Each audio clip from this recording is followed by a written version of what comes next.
MNS news, सच जरूरी है। नमस्कार, आप देख रहे हैं MNS न्यूज लाइव। आइए एक नजर डालते हैं आज की हमारी खास खबर पर। एसटी महामंडल की अनिश्चितकालीन हड़ताल अब तक जारी। महाराष्ट्र गवर्नमेंट का विधानसभा का सत्र शुरू है, फिर भी महाराष्ट्र की लाइफलाइन कही जाने वाली लालपरी यानी एसटी स्टेट ट्रांसपोर्ट इन दिनों हड़ताल की उस सीमा पर खड़ी है मानो कुंभकर्ण की 6 महीने की गहरी नींद हो। सरकार एसटी कर्मचारियों की कोई भी मांगे नहीं मान रही है। ऐसे में नागपुर शहर के इमामवाड़ा एसटी डिपो के सामने एसटी के कर्मचारी हड़ताल पर बैठे हैं। आइए दिखाते हैं क्या कहते हैं एसटी के कर्मचारी। कामगार एक कुटीचा, कामगार एक कुटीचा, कामगार एक कुटीचा, वंदे वंदे वंदे। असा कसा देत नाही, घेतल्याशिवाय राहत नाही, असा कसा देत नाही, घेतल्याशिवाय राहत नाही। एसटी महामंडळाच्या राज्य शासनामध्ये विलीनीकरण झाले पाहिजे।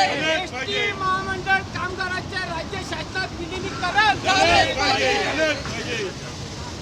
भारतीय संविधानाच्या जय असो, भारतीय संविधानाच्या जय असो। नमस्कार दर्शकों, मैं MNS न्यूज़ में आप सभी का स्वागत करती हूँ। आज हम इस वक्त आए हैं इमामबाड़ा के एसटी बस स्टैंड में, जहाँ पर एसटी के कर्मचारियों ने यहाँ पर कई दिनों से अनशन कर रखा है, स्ट्राइक कर रखी है। आज हम इनसे पूछेंगे, इनसे हम जानेंगे कि इनकी क्या मांगे हैं। हाँ, तो आपका नाम बताइए। मेरा नाम सचिन है। आप लोगों की क्या मांगे हैं, कृपया बताएंगे।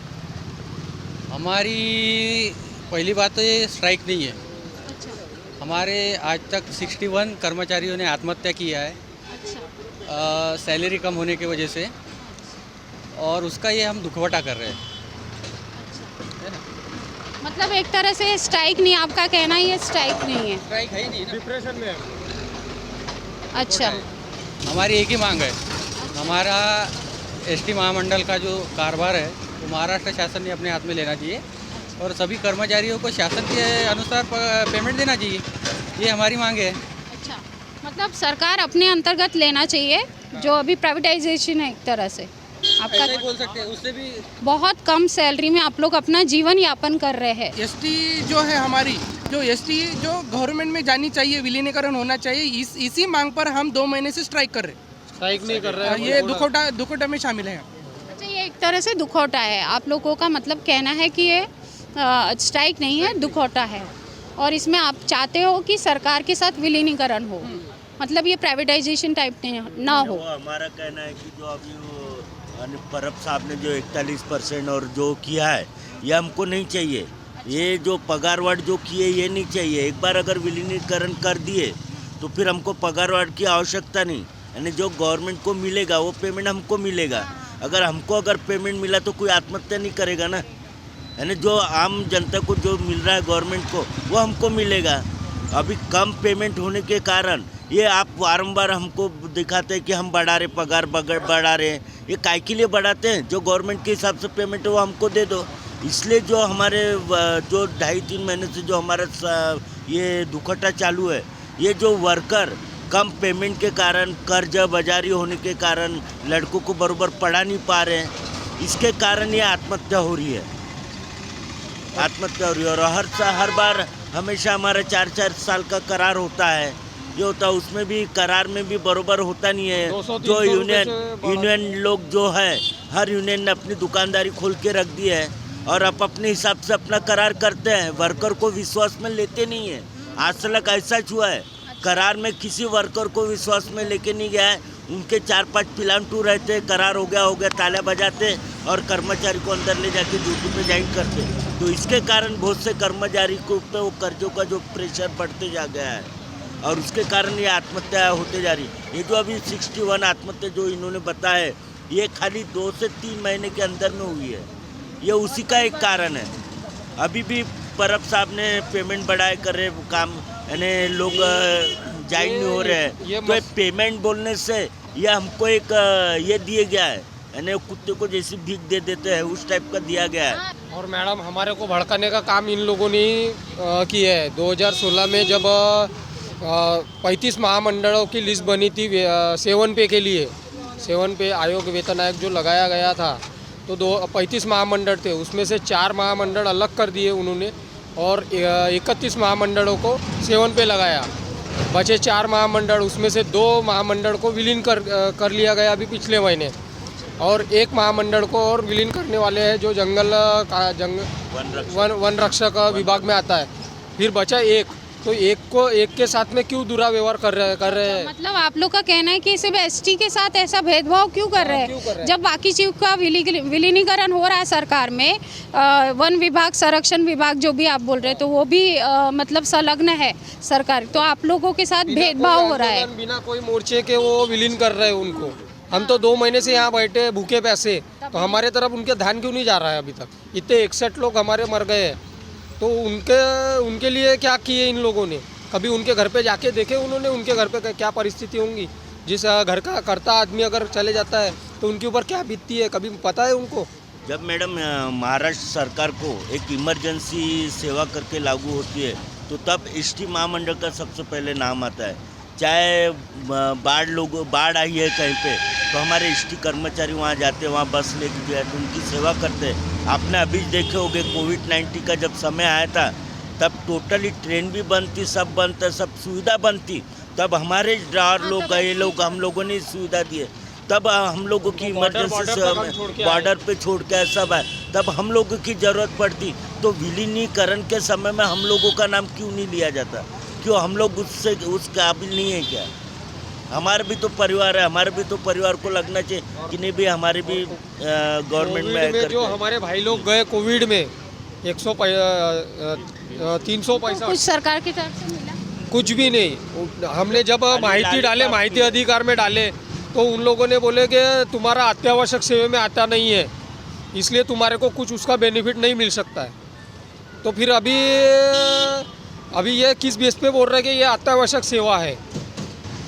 इलेक्शन आएगा तो एसटी महामंडल की बस लगती है, और कहीं भेजना रहा तो एसटी महामंडल की बसेस लगती है। हर जगह आप लोग हमारा इस्तेमाल कर लेते हैं। मतलब तो सरकारी जो भी काम होते हैं आप लोग की बस का यूज होता है। क्यों करते हैं? क्यों आप इन्हें शासन वाले हो करके, फिर शासन वाले तो फिर हमको विलीनीकरण क्यों नहीं दे रहे आप? काय के लिए हमको इन्हें रोड पे ला रहे हो आप लोग? जब पूरा भारत देश कर्फ्यू जैसा था, उस टाइम में हम लोग अकेले ड्राइवर लेके हम लोग ड्यूटी करने के लिए जाते थे, और लेबर लोग जब पैदल आते थे उनको हम अपने एसटी के बस में बैठाल के उनको बॉर्डर पे छोड़ते थे। उस टाइम में हमारे को डर नहीं लगता था कोरोना का, पर हम डरे नहीं। शासन के जो नियम थे उस आधार पे हमने गाड़ी लेके उनको बॉर्डर तक छोड़ दिए, और वहाँ से छोड़ने के बाद हम वापस आए। पर शासन ने हमारी कोई भी ऐसी तकलीफ सुने नहीं, और हमारे को कोई प्रोत्साहन नहीं किया, और हमारे कोरोना की टेस्ट तक नहीं किया। यहाँ पे डॉक्टर तक नहीं दिए हमारे को कि इनको टेस्टिंग होना चाहिए। तुमने डोज लिए क्या? बस इतना पेमेंट स्लिप पे लिखते थे, बाकी कुछ नहीं। और इस तरीके से हमारे साथ ऐसा भेदभाव इन्होंने अधिकारी लोगों ने किया है करके हमारे को ये अधिकारी लोग भला ही सहयोग नहीं दे रहे, पर इनके ये कहने के ऊपर हम कामगार लोग पूरे दौड़ के जाते थे, और पूरे महाराष्ट्र के अंदर सभी लेबर लोगों को बॉर्डर तक छोड़ाने का काम हमने किया।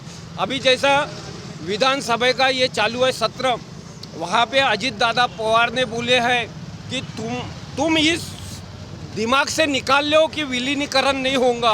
पर हमारे जो साहब हैं एडवोकेट गुण रत्न सदावर्ते, हमारे को उन पे बहुत भरोसा है, और वो जो लड़ाई लड़ेंगे न्याय के आधार पे, संविधान के आधार पे, और हमको जो न्याय देंगे हम उन पे भरोसा करते हैं। क्योंकि ये लीडर लोगों पे हमारा भरोसा नहीं। 22 से 28 यूनियन है हमारी, एक भी यूनियन कोई काम की नहीं है, सिर्फ हमारा इस्तेमाल किया है। हमारे को चार्जशीट मिलती थी, दंड करते थे, हमारे साथ भेदभाव का संबंध करते थे ये लोग। तो दर्शकों, हमने अभी एसटी कर्मचारियों इमामबाड़ा में जो स्ट्राइक पर बैठे हैं उनसे बातचीत की। उन लोगों का कहना है कि यह एक तरह की स्ट्राइक नहीं है, ये एक तरह का दुखौटा है। क्योंकि दुखौटा इसलिए कि इनके 61 कर्मचारी 61 कर्मचारियों ने आत्महत्या कर ली है, जिनके परिवार का पालन पोषण भरण कौन करेगा।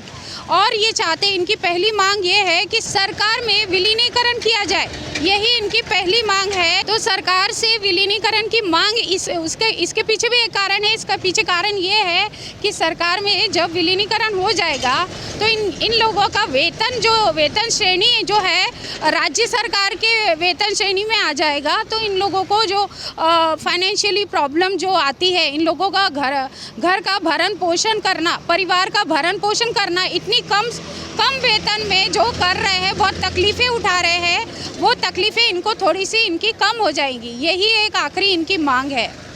तो बने रहे MNS न्यूज़ के साथ। कैमरामैन राजू के साथ मैं चांदनी पाठक, MNS न्यूज़। किस दिशा में जा रहा है देश और देश के भीतर बनी राज्य सरकारें? क्या वाकई में देश को और राज्य को चला पा रही है? जनता है बेहाल, फिर हो देश या फिर राज्य में यह पूरा नजारा आम बात हो गई है। हमको ही सुधरना होगा, देश की जनता को जागरूक होना पड़ेगा। इसी के साथ आज की खास खबर को यहीं विराम देते हैं। बने रहे MNS न्यूज़ लाइव के साथ। धन्यवाद।